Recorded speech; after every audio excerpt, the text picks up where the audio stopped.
V říjnu 1977 poprvé pilotoval Aleksandr Fedotov nový víceúčelový bojový letoun MiG-29, letoun 4. generace.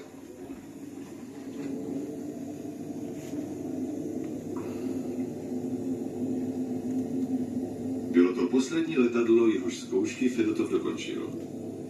V roce 1984 tento legendární pilot zahynul při testování MiG-31. Až do poslední chvíle se snažil letoun zachránit.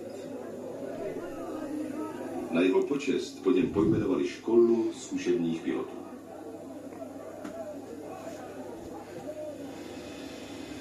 Po úspěšném zakončení zkoušek se MiG-29 začal v roce 1982 vyrábět. Letoun má prodlouženou náběžnou hranu a jeho konstrukce v široké míře využívá kompozitové materiály.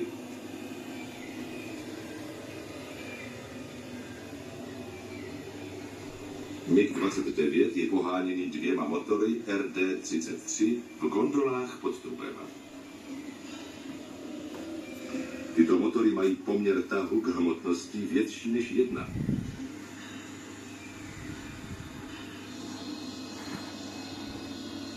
V 80. letech se MiG-29 stal významným stíhačem vojenského letectva Sovětského svazu.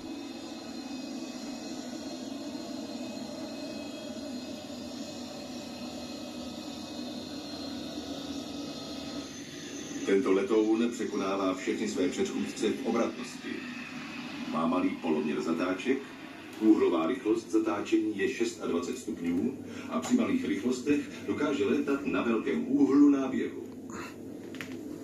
MiG-29 může vyvinout rychlost 2400 km za hodinu, má dostup 18 km 240 metrů a stoupavost 384,8 metrů za vteřinu. V trupu má zabudovaný kanon ráže 30 mm a stíhací verze může nést 6 řízených střel vzduch-vzduch.